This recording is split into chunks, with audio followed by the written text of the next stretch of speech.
This is disgusting. Okay. So first, we can figure out a few basic things right here about phase one. Of course, the kinetic energy is going to be 0 J because no movement has taken place yet. And we can say the same thing about uh, the spring energy because there is, of course, no spring movement yet.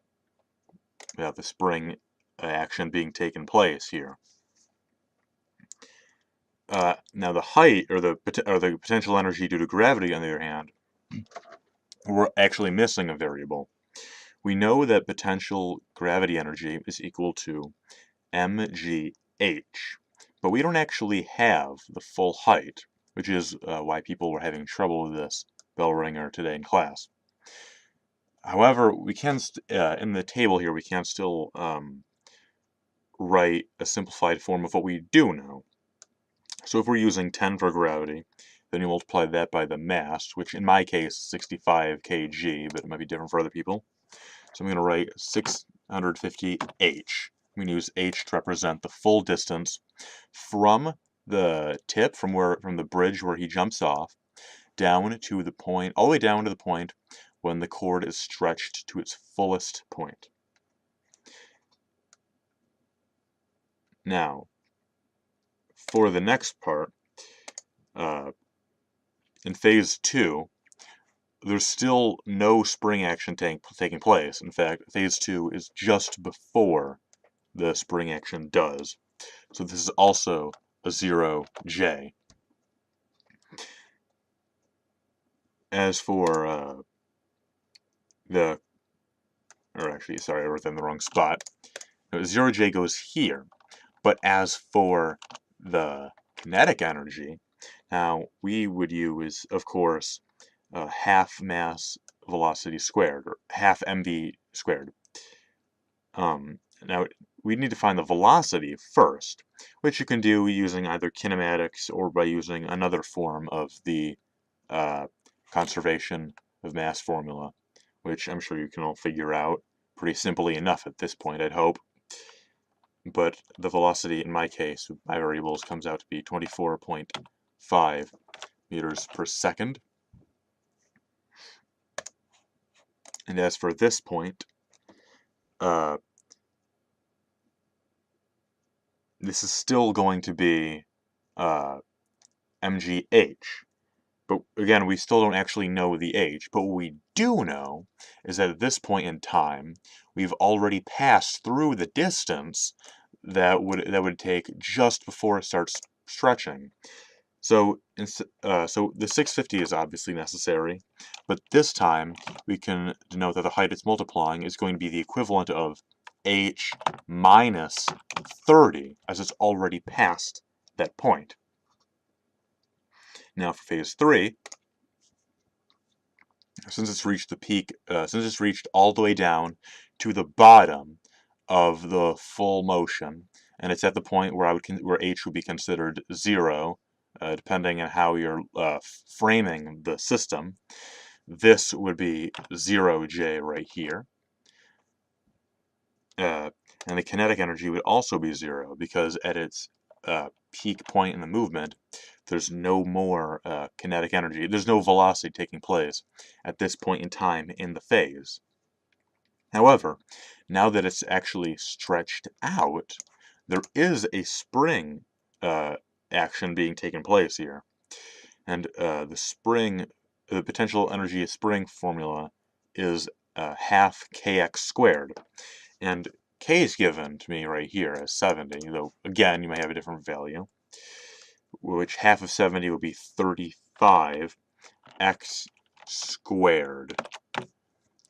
Now the problem here is that it seems like we have two unknowns, and we do.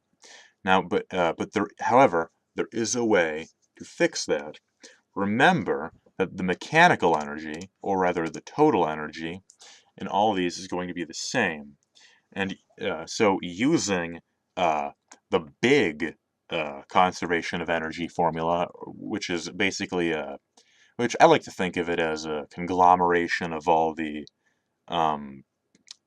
parts all into one, but I know people hate it when I call it the conglomerate formula, so let's just think of it as the full equation.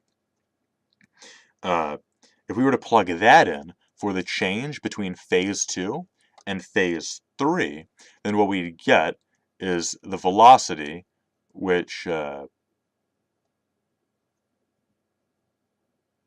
oops, I made a little boo-boo here. So we calculate this for the velocity, but then we actually have to plug this into the velocity formula to convert this into 19,500 joules.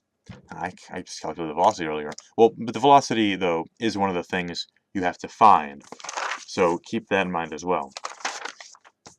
So our formula would be then that, the 19,500, plus, and remember, since everything in phase 2 adds up to mechanical energy, which is going to be equal whatever's in phase 3, it's going to be that plus 650 of h minus 30, which is equal to the 35x squared. Now, how do we do this when we have two different variables? Remember what x represents. X represents how far the cord can be stretched to its maximum point from its length unstretched. So, whatever x is plus the length of the cord when it's not stretched at all is going to equal the full length of the cord. In other words, we can rewrite the h as the, because remember, well, we need to find the full height of length of the cord, h, which can be rewritten as x plus the length of the cord without any stretch, which is given to us as 30m, because he falls for 30 meters before the bungee cord begins to stretch. So we can rewrite h as x plus 30, or since there's a minus 30 already here that we established, we can just cancel that out entirely.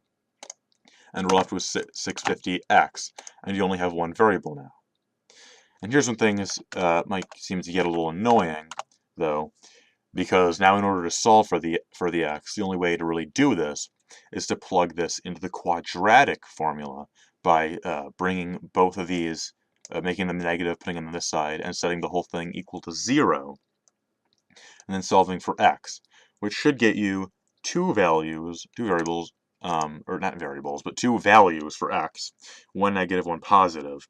I believe for my negative one, I got negative 16 point something, but or I also got 34.7.